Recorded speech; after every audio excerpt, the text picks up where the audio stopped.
otra vez, pero ya para terminar el taller, esta es la última charla.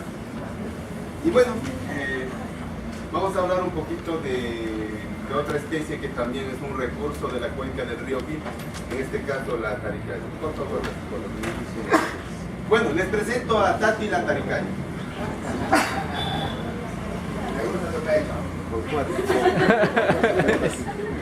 Bueno,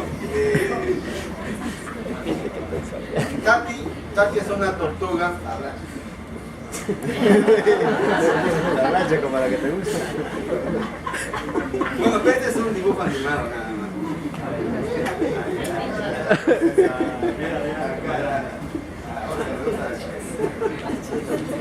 Bueno, de hecho se come, ¿no? Se come también los huevos. Pero de eso vamos a hablar un poquito. Bueno, Tati es un nombre que le hemos puesto a una historieta. A una historieta que es este cuadernito de dibujo que lo estamos utilizando para hacer trabajo de educación ambiental. Y lo estamos haciendo porque en realidad hay un problema con la taricaya a nivel de todo Madre de Dios. Y es lo que les voy a contar ahora. Dentro de los 3 objetivos, recuerdan esta diapositiva, ahí había un lobo de crin, ahora una taricaya. Está el monitoreo de los recursos hidrobiológicos. ¿Y cuál es lo que estamos interesados? En aquellas especies que tienen mayor presión de uso.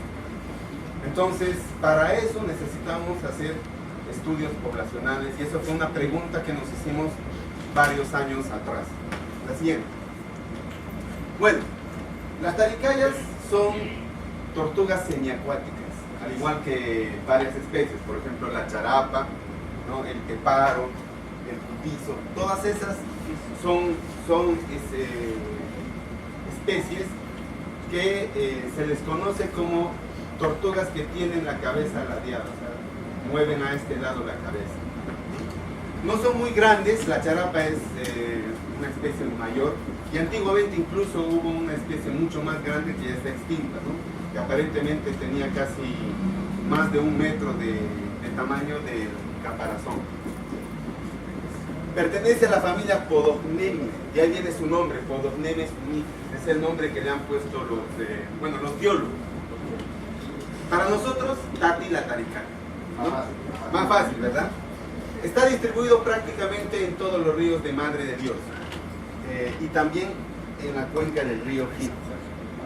Es una especie que se distribuye toda la cuenca amazónica, está en Guyana, Colombia, Ecuador, Perú, Bolivia, Brasil, y en Madre de Dios aparentemente ha comenzado a tener una declinación poblacional. ¿Qué quiere decir eso? Que sus poblaciones han empezado a disminuir. La siguiente. Bueno, eso les decía, no es tortugas de cuello ladeado. Y ustedes cuando van con grupos de turistas o cuando han tenido la oportunidad de navegar, han visto las taricayas una detrás de otra, ¿verdad? En filita. Y esa es una característica porque en realidad ellos salen en días soleados para un poco endurecer también su caparazón, ¿no? Y porque además respiran, ¿no? No pueden estar todo el tiempo debajo del agua. Y cuando estábamos viendo por las primeras veces por el Gil, vimos que el número de taricayas que uno observa en los troncos era 7, 8, no más de 10. Pero cuando uno va, por ejemplo, al Parque Nacional del Manu, uno puede contar hasta 25, 30, incluso más de 40 en algunos casos, taricayas que están en un solo tronco. Entonces había una diferencia significativa entre las poblaciones del Manu y las poblaciones del Gil. Entonces comenzamos a preguntar también a los pobladores de la zona, especialmente a los de Zona N, y ellos también nos dijeron que hace años, muchos años atrás, 10, 15 años, también ellos veían que había mayor cantidad de taricayas y que ellos mismos notaban que estaba disminuyendo las poblaciones, ¿no? Bueno, las hembras son más grandes que los machos, ¿no? Miden entre 38 y 48 centímetros y los machos apenas llegan a 37, ¿no? Incluso hay machos más pequeños todavía, ¿no? Bueno, ponen huevos entre 20 a 50. En el Gil hicimos un cálculo con más o menos 100 muestras y obtuvimos un promedio de 33 huevos, ¿no? Pero hay algunas hembras que ponen mucho más, hasta 50, y algunas que ponen menos. De acuerdo a la literatura, las hembras jóvenes son las que ponen menor cantidad de huevos, y las hembras ya, digamos, experimentadas, ¿no?, son las que ponen mayor cantidad de huevos. Las jovencitas son las que ponen menos. El tiempo de incubación es 55 a 75 días, ¿no? Y es en realidad es fácil de detectar un nido de Taricaya, ¿no? Y lo pone en la zona del HIP, en la temporada de secas. Empiezan a poner el 28 de junio. No son patriotas, ¿no? Entonces a nosotros nos obligan a ir a evaluar nidos de Taricaya exactamente en fiestas patrias, ¿no? Cantamos el himno en el puesto de control de San Antonio. Entonces, esta característica, ellos salen del río y caminan y buscan un lugar adecuado para poner sus nidos y dejan estas huellas, ¿no?, bien característico, que se nota en cualquier río amazónico en temporada de secas. Entonces, para los que evaluamos los nidos de Taricaya es muy fácil, pero también es muy fácil para los que quieren hacer cosecha de sacar los huevos, ¿no?, para el consumo. Entonces, cualquier persona, por primera vez que ha ido a una playa, ve estas huellas, nunca se va a olvidar. Y el nido también es fácil de reconocer cuando está fresco. El estado de conservación actual de la Taricaya a nivel global es vulnerable, ¿no? ¿Eso qué quiere decir? Que todavía existen algunas poblaciones, pero en algunos lugares todavía, bueno, ya ha empezado a declinar el número de taricayas. Entonces, de acuerdo a la legislación, es una especie que está protegida, ¿no? O sea, que está camino a tener problemas en el futuro si es que no hacemos algo para detener la declinación poblacional, la disminución de sus poblaciones. Está también el apéndice 2 de CITES. El CITES es un acuerdo internacional que el Perú también ha firmado, que trata de tráfico de fauna. Entonces, aquellas especies que tienen algún potencial de comercio entre países, entonces, como algunas especies declinan sus poblaciones, los estados firmantes, incluido el Perú y muchos otros, han puesto una lista. Ahí está, por ejemplo, el lobo de río, está algunas boas, algunas aves que son sujetas a tráfico o venta de animales. Entonces, para protegerlos, los han puesto en una lista que es el apéndice 1 y 2 de CITES. Entonces, el 1 es el que tiene mayor protección y el 2 tiene algunas restricciones también.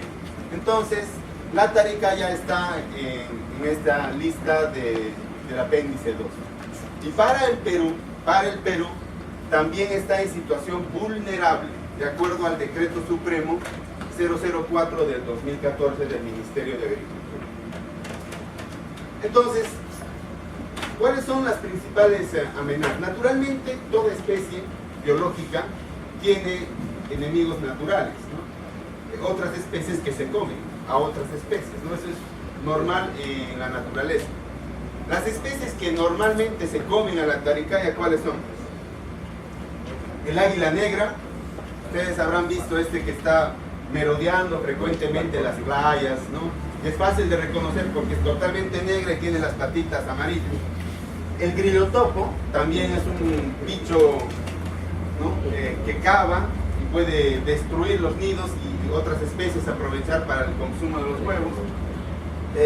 Esta iguana, ¿no? Hay varias especies, ¿no?, pequeñas y unas más grandes. Cuando llegan al agua, las pequeñas taricayas son producto del consumo también, porque cuando nacen van corriendo al agua, llegan al agua y se los comen a veces algunos peces, pero también los caimanes, el caimán blanco, el caimán negro.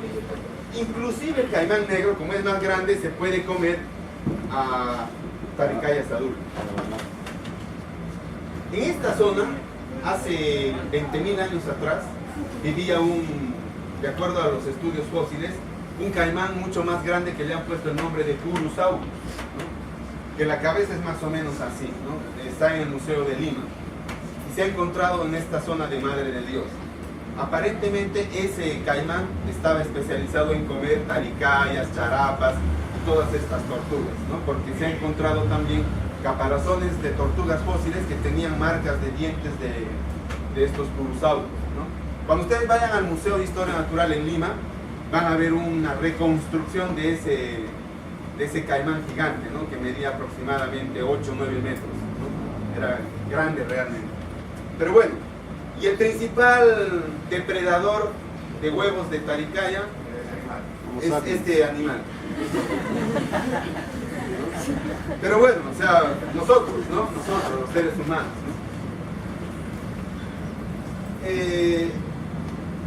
Que no está mal porque muchos humanos lo toman por autoconsumo, porque es un producto que hay que utilizar. O sea, el bosque, la naturaleza, ha sido utilizada por los hombres desde toda su historia.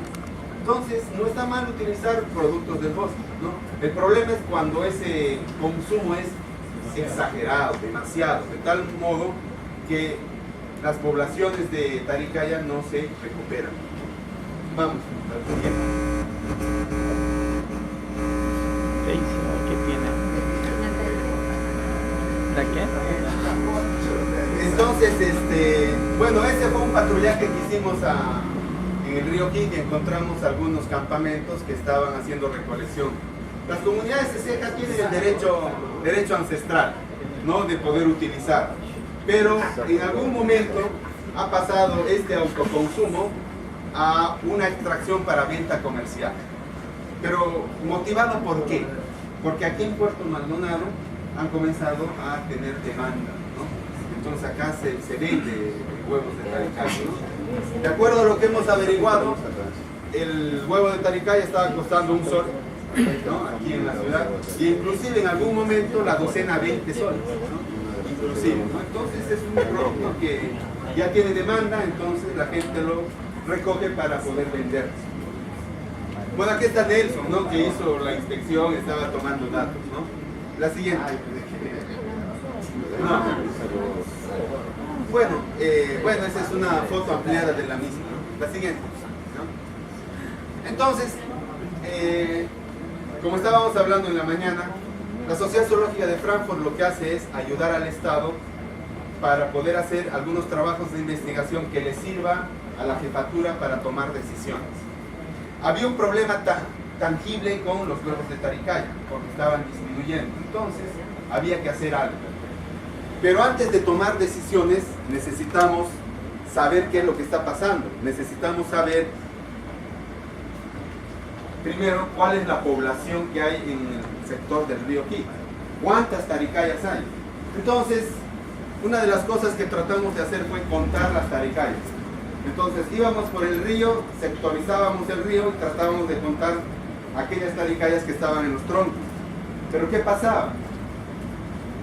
Que a veces los días soleados había muchas taricayas y los días nublados no había nada. Entonces nuestra logística era complicada porque tenías que planificar un poco adivinando, ¿no? Si el día era soleado o no, o hacer muchas repeticiones para que no tengas errores.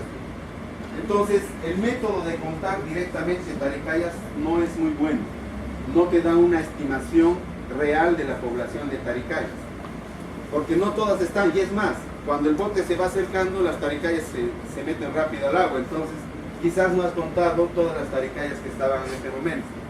Entonces decidimos, y buscando y preguntando a otras personas, que mejor sería contar el número de nidos de taricaya. ¿Por qué? Porque es fácil, como han visto, se puede distinguir por las líneas y uno puede contar cuántos nidos de taricaya puede haber en una playa.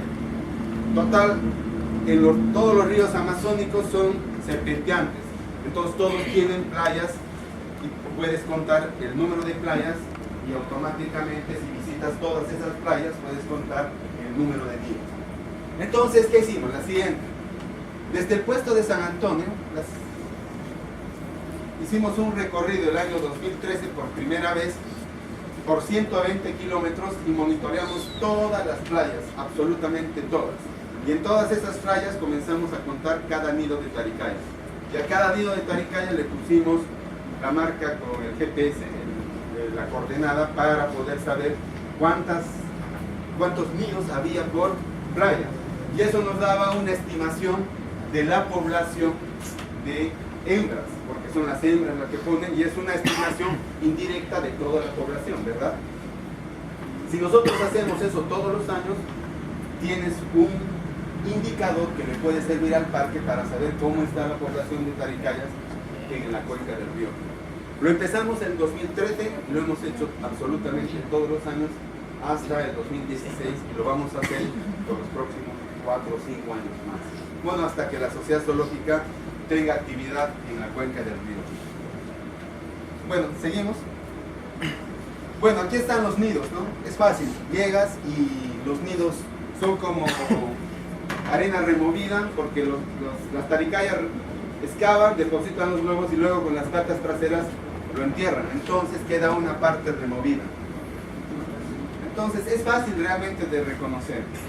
Sin embargo, cuando los nidos son pequeños como este, es posible que sea de otra especie que es teparo, que el huevo es redondito. En cambio, cuando el nido es así, alargado y grande, con toda seguridad es taricaya, ¿no?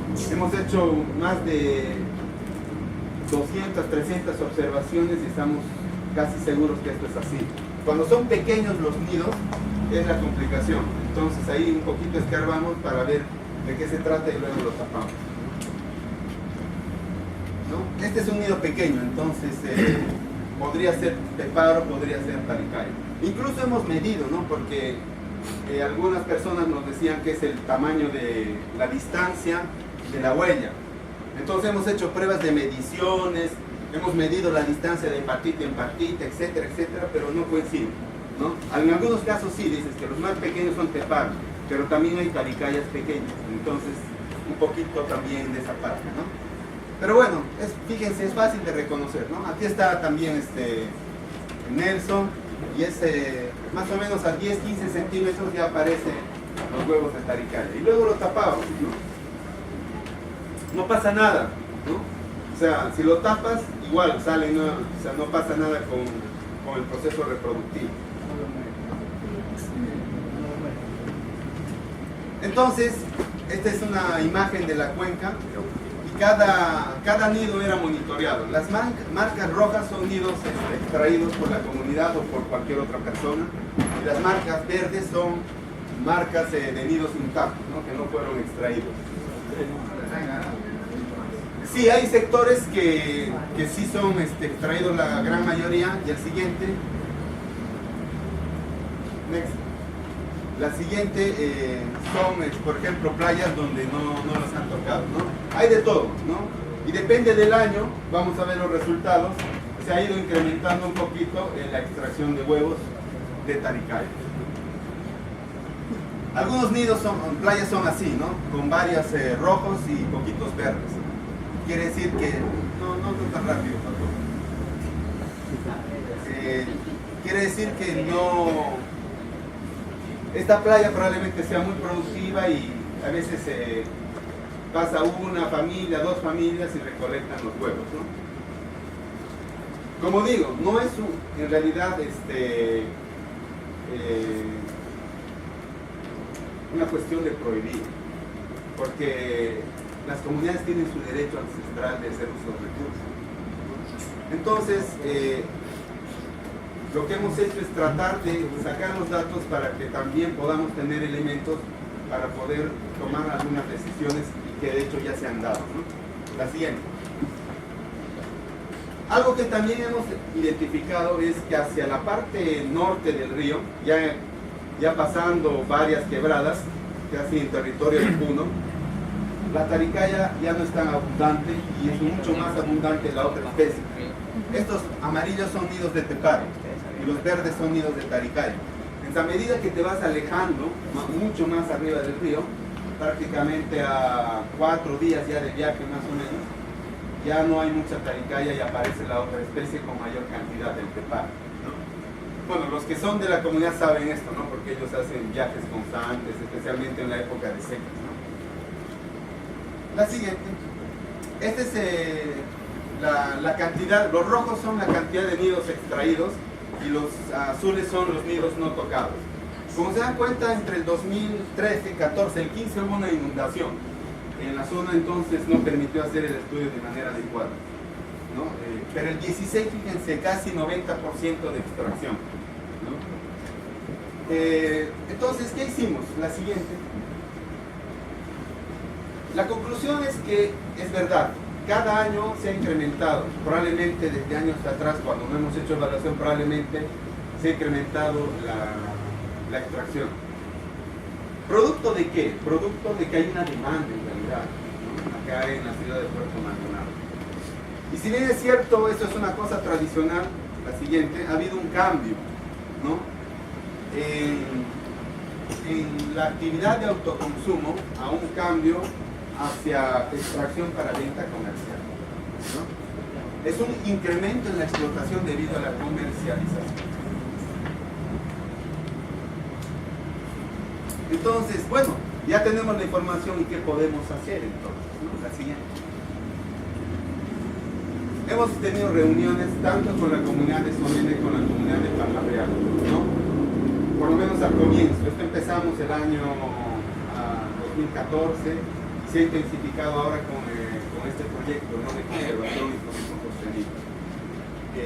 La comunidad entiende, ¿no? Y con ellos mismos se ha planteado las reglas.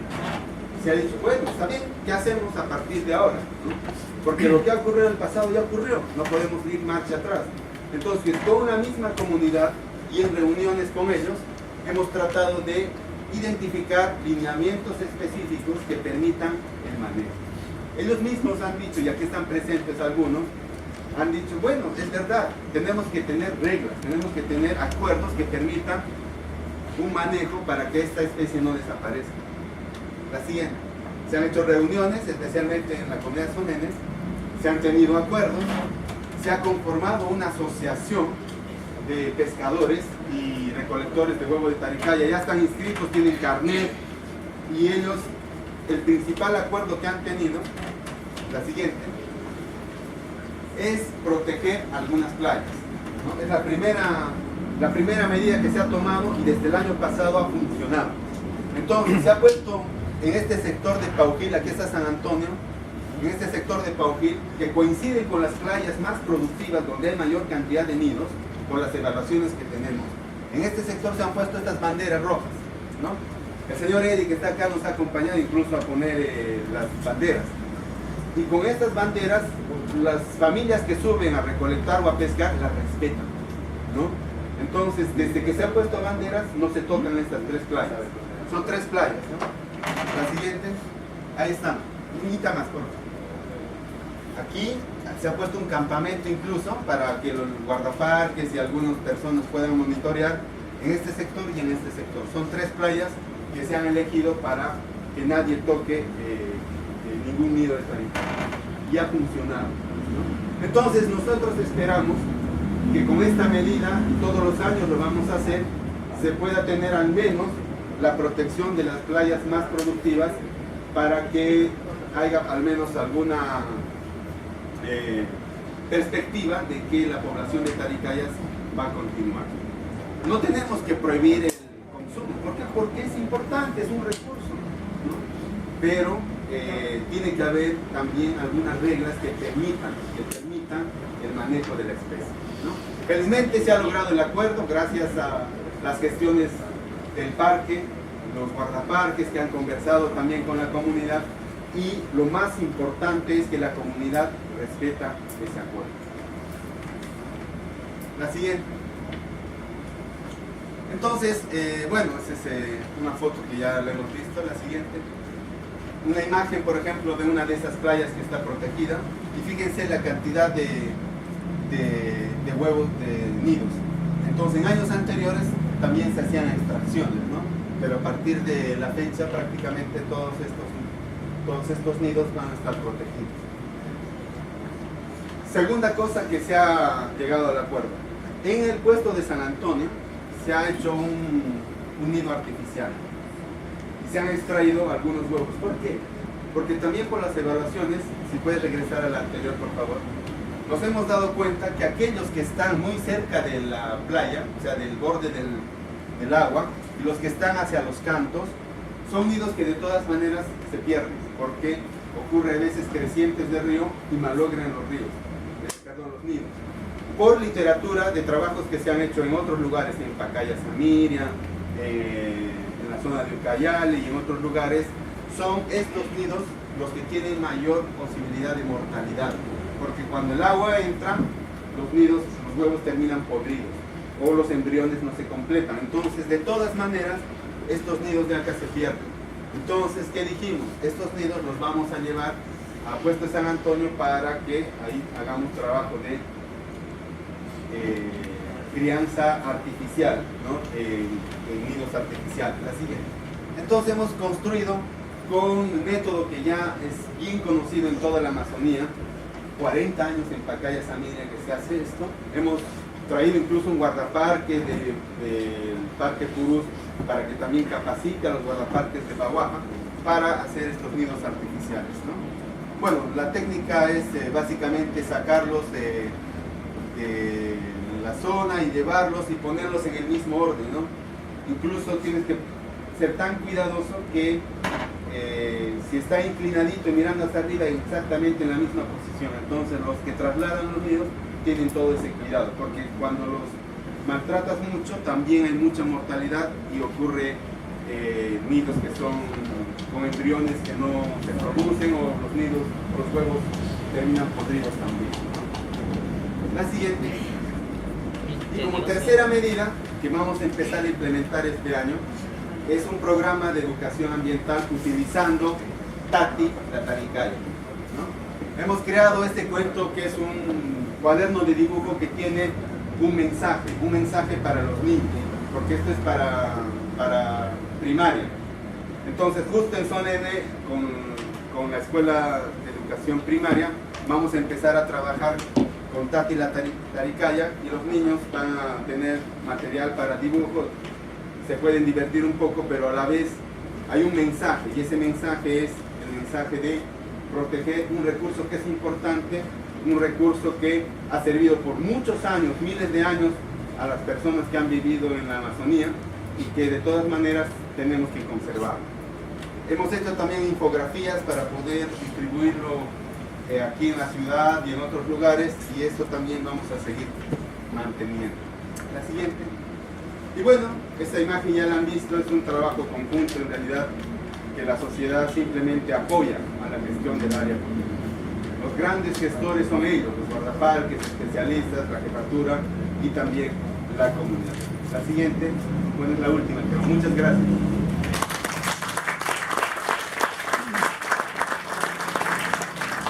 Bueno, agradecer la exposición de José Antonio.